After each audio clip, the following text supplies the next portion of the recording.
धनु राशि वालों, आपकी जो सोच है वो बबरी शेर की तरह है।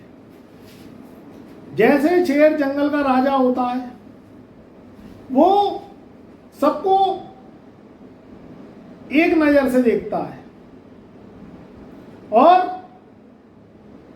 सबका जो हिसाब है वो एक नजर से करता है। वैसे ही आप हैं। आपका जो रोल है वो जंगल में शेर की तरह है, वो वाला रोल है। और आपको भी पता है कि जंगल का राजा शेर ही होता है और जानवर होते ही नहीं है। वैसा आपका प्रभाव है। आज मैं बात करूंगा कि ये शेर जो कि जंगल का राजा है वो कैसे दहाड़ेगा। यहां मैं बात करूंगा कि मई सन 2026 आपके जीवन में क्या बड़ी अपॉर्चुनिटी लेके आ रहा है, कैसे आप इतिहास रचेंगे और कैसे आपकी जिंदगी का तख्ता पलट होगा। मुझे मालूम है कि आपकी जिंदगी किस लेवल तक पहुंच सकती है, मगर पिछले माह में उसका लेवल वहां तक नहीं पहुंचा है, क्योंकि कुछ ऐसे ग्रहों के कारण रहे हैं। उसके कारण जनवरी, फरवरी, मार्च का जो महीना है, अप्रैल का जो महीना है, वो बहुत ज़्यादा उतार चढ़ाव करता हुआ गया है। मगर जो मई का महीना है वो एक चमत्कारी प्रभाव लेके आएगा आपके जीवन में। देखिए, ग्रहों को लेके हम चलते हैं, उसके अकॉर्डिंग ही हम बताते हैं कि क्या आपको अच्छे रिजल्ट मिलेंगे, क्या आपको खराब रिजल्ट मिलेंगे, किससे आपको सावधानी बरतनी है और किससे आपको ताकतें मिलेंगी। देखिए, लगन का स्वामी है देवगुरु बृहस्पति। देवगुरु बृहस्पति को कुंडली में सबसे ज्यादा शुभ ग्रह बताया गया है, क्योंकि ये धन का कारक है, कुटुंब का कारक है, आपके जीवन में मान सम्मान का कारक है, पद प्रतिष्ठा, संतान, शिक्षा, ये सब चीजें देवगुरु बृहस्पति से जोड़ी गई हैं। दूसरा जो सबसे ज्यादा प्रभावशाली ग्रह आपके जीवन में वो है शनि, क्योंकि कर्म ही एक ऐसी चीज है जो भाग्य के रास्ते को चट्टान की तरह तोड़ सकती है और आपको मंजिल तक पहुंचा सकती है। तो शनि आपके चौथे घर में बैठे हुए हैं और जो देवगुरु बृहस्पति हैं वो वर्तमान में 2 जून सन 2026 तक आपके सप्तम भाव में बैठे हैं। तो यहाँ जो शनि का शुभ प्रभाव है वो आपको इस मई के महीने में मिलेगा। क्यों मिलेगा? देखिए, गुरु की 3 दृष्टियां होती हैं, जिसमें 5वीं, 7वीं और 9वीं, ये 3 लकी दृष्टियां हैं जिसमें अमृत है। जहां गुरु की दृष्टि पड़ती है उसमें वो वृद्धि करते हैं, उसमें वो शुभता लाते हैं। तो यहाँ सप्तम भाव से अगर हम 9 घर आगे गिने, उसमें चौथे घर पे दृष्टि आपकी पड़ रही है और वहां शनि महाराज बैठे। तो शनि के जो अशुभ प्रभाव है, क्योंकि शनि को वैराग ग्रह माना गया है, शनि को माना गया है कर्म का कारक। ये क्या है? 4वीं ग्रह नहीं है। इसका खेल क्या है? बस कर्म को लेके है और शनि की ढैया आपके ऊपर चल रही है। तो शनि की ढैया में धनु राशि वालों का जो संघर्ष है वो बढ़ जाता है, मेहनत बढ़ जाती है और मेहनत बढ़ती है तो उसके साथ साथ आप चाहते हैं कि भाई रिजल्ट भी मिले। तो अब क्या है कि जो देवगुरु बृहस्पति की 9वीं दृष्टि है वो चौथे घर के शनि पे पड़ रही है, तो शनि की जो ढैया है उससे आपको राहत मिलेगी।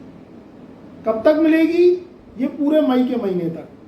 अब देखिए, मई का महीना बहुत बड़ा भी है और बहुत छोटा भी है। आप कहेंगे आगे तक क्यों नहीं मिलेगी? तो देखिए, ग्रहों का कुछ फिक्स नहीं होता। ऐसा नहीं है कि आगे आपको शुभता नहीं मिलेगी, मगर उसकी प्रोडक्शन अलग होगी, क्योंकि देवगुरु बृहस्पति फिर कहाँ सप्तम भाव से छोड़ के 2 जून सन 2026 को राशि परिवर्तन करेंगे और आपके अष्टम भाव में आ जाएंगे। तब जो शनि है उनकी दृष्टि से वो बाहर निकल जाएंगे। अब इसमें आपको करना क्या है, जो काम अधूरे हैं वो मई के महीने में पूरे करने हैं। प्रॉपर्टी मैटर्स अटके हुए हैं, क्योंकि चौथे घर में शनि को प्रॉपर्टी का कारक बताया गया है, और वैसे भी शनि का मूल जो सिद्धांत है वो कर्म प्रॉपर्टी को लेके ज़्यादा है। तो अगर प्रॉपर्टी से संबंधित कोई मैटर है वो सुलटेंगे। अब आपके पुराने प्रॉपर्टी मैटर्स हो सकती है, कोई हकदारी हो सकती है, कोई किराएदारी हो सकती है, या कोई नया घर खरीदना है, पुराना बेचना है, नई गाड़ी खरीदनी है, पुरानी बेचनी है, क्योंकि चौथे घर को वाहन से भी जोड़ा गया है। आपकी आर्थिक स्थिति वो पहले से बेटर रहेगी। शनि को नौकरी का भी कारक बताया गया है। अगर आप नौकरी कर रहे हैं उसमें संतुष्ट नहीं है तनख्वाह को लेके, तो नौकरी चेंज कर सकते हैं। मई के महीने में नई नौकरी मिलने की योग है, या पुरानी नौकरी में तरक्की हो सकती है, आपकी तनख्वाह बढ़ सकती है। यहां शनि को राहु को पॉलिटिक्स का भी कारक बताया गया है। ये जो साल है मई से लेके दिसंबर तक, ये पूरा चुनावी साल है, फिर 2027 में भी इलेक्शन है। तो अगर आपका मन करता है और आपके ग्रहों का भी सपोर्ट है, इस चीज को भी आप समझ लीजिए, क्योंकि आपकी जन्म कुंडली में पॉलिटिक्स के योग होने चाहिए, तब आपकी जो पॉलिटिक्स की कैरियर में मोहर लगेगी। तो अगर आप पॉलिटिक्स में जाना चाहते हैं और आपकी कुंडली कहती है, राहु कहता है, बुध कहता है, शनि कहता है कि आपको पॉलिटिक्स में जाना ही चाहिए, तब आपके ये योग मई से स्टार्ट होंगे और आप पॉलिटिक्स में जा सकते हैं, या पहले से हैं तो उसमें प्रोग्रेस हो सकती है, कोई टिकट मिल सकती है, या आप पॉलिटिक्स में अपना पद प्रतिष्ठा पहचान बनाना चाहते हैं, कामयाब होना चाहते हैं, तो पॉलिटिक्स में राजनीति में जाने के योग दिख रहे हैं। मई के महीने में कुछ ज़्यादा अवसर आपको मिलेंगे। आप ऑनलाइन वर्क करते हैं, क्योंकि देखिए राहु महाराज तीसरे घर में, चौथे घर में शनि है, और गुरु की दृष्टि शनि पे पड़ रही है। यहां उन लोगों के लिए मई का महीना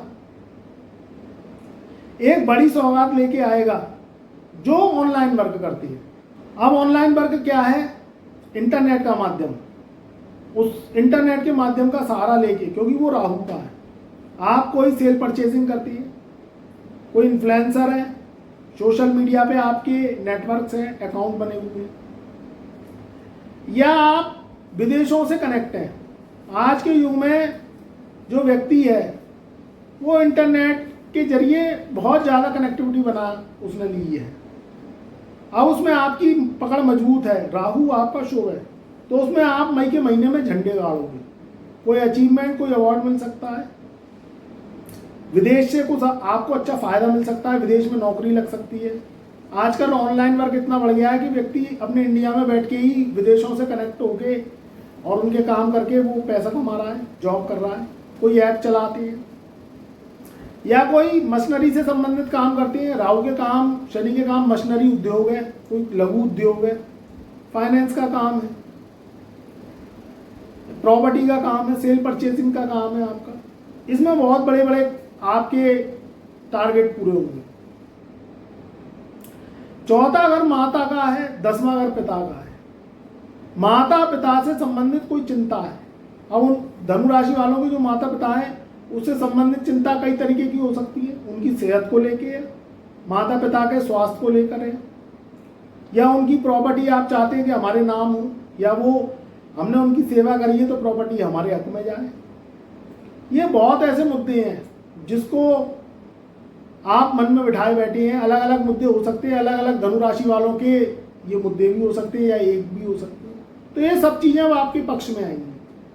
कारण यही है कि इस समय शनि चल रहे हैं सबसे ज़्यादा पावरफुल।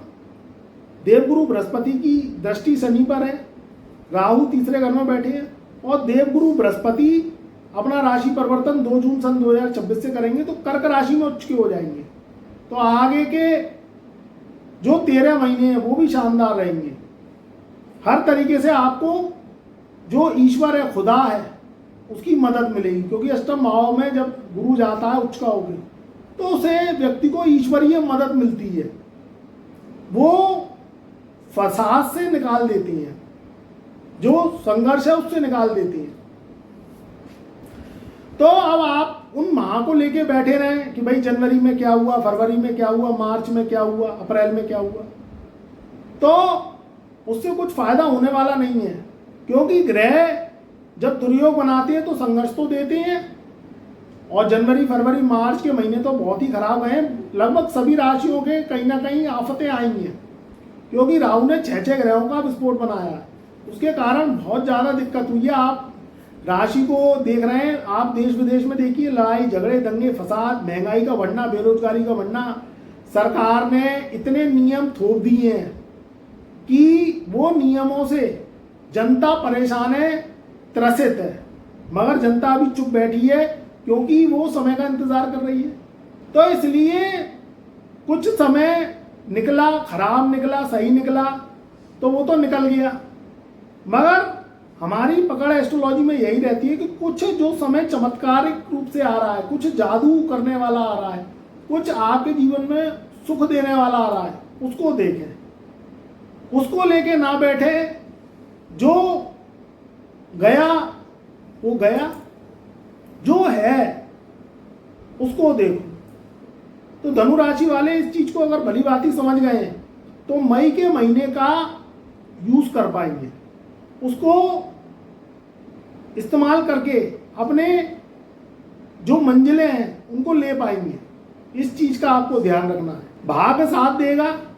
हर जो परेशान इंसान है मेरा धनु राशि वाला, चाहे वो युवा है, चाहे मेरी माताएं बहनें, प्रिय प्रिय बुजुर्ग हैं, छोटे बच्चे हैं, हर जो इंसान परेशान है उसको कामयाबी इस मई के महीने में अवश्य मिलेगी, मगर सही दिशा में मेहनत करिए।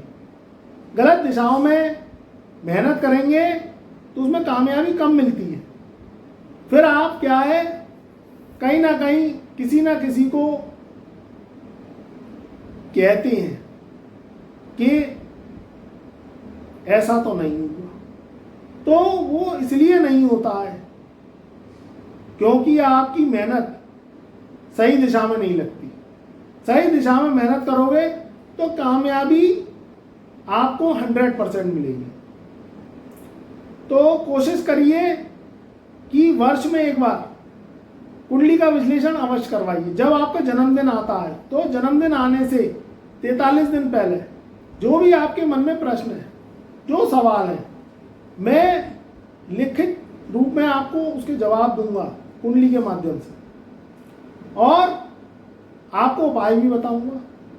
तो अगर आपके मन में कोई भी डाउट है, वर्तमान को लेके, भविष्य को लेके, स्वास्थ्य को लेके, परिवार को लेके, नौकरी को लेके, व्यापार को लेके, कर्ज को लेके, बहुत ज़्यादा अलग अलग परेशानियां धनु राशि वालों को हो सकती हैं या नहीं भी हो सकती हैं। तो जो भी परेशानी है उससे रूबरू होएं हमसे साझा करें, अपनी कुंडली को दिखवाएं। कुंडली को दिखवाने का सबसे ज़्यादा आसान फॉर्मेट है मेरे यहाँ। आपको हमारे व्हाट्सएप से जुड़ना है, उसमें जय गुरुदेव लिखना है, अपॉइंटमेंट लेना होगा आपको। ओनली व्हाट्सएप मैसेज के द्वारा ही मैं कुंडली विश्लेषण करता हूँ, पहले इस बात को समझ लीजिए। आपको date of birth, time of birth, place of birth भेजना है और फीस भेजनी है। मैं बता दूंगा आपको व्हाट्सएप पे कि आपको क्या गुरुजी की यानी मेरी फीस देनी होगी। तो आप अगर आप कंसल्टेशन लेना चाहती हैं तो आपको पेड कंसल्टेशन लेनी होगी, और कुंडली विश्लेषण कराना चाहते हैं तो आप करा सकते हैं। कोई भी परेशान है तो उसकी परेशानी का समाधान करने की मैं पूरी कोशिश करूंगा, आपको उपाय भी बताऊंगा। मगर मेरे पास आप आए तो ये सोच के आए कि जो मैं आपको उपाय दूं बहुत ही सरल उपाय होंगे, उन्हें आपको करने पड़ेंगे, तब आप मेरे पास आना। क्योंकि आप उपाय नहीं करेंगे तो आने का कोई फ़ायदा होगा नहीं। तो कोशिश करिए, छोटे छोटे उपाय हैं, मगर वो उपाय आपके पिछले जन्म के कर्जों को उतारेंगे, कहीं ना कहीं आपके ग्रहों को सही करेंगे, आपके दोषों को सही करेंगे। तो आपके जीवन में कोई भी परेशानी आ रही, कोई भी दिक्कत आ रही है, तो आप हर वर्ष में एक बार, क्योंकि हर वर्ष में ग्रहों का चेंजेस होता रहता है, तो कुंडली बर्थडे टू बर्थडे चेक अवश्य करवाएं, जिससे आपकी समस्या का समाधान हो और आपका वर्तमान भविष्य सुरक्षित और उज्जवल हो सके। खुश रहिए, आबाद रहिए। हमारे चैनल पर नए आए हैं तो एक बार चैनल को सब्सक्राइब कर लीजिए, वीडियो को लाइक करिए, परिवार रिश्तेदारों में व्हाट्सएप के माध्यम से शेयर करिए और कमेंट में जय गुरुदेव अवश्य।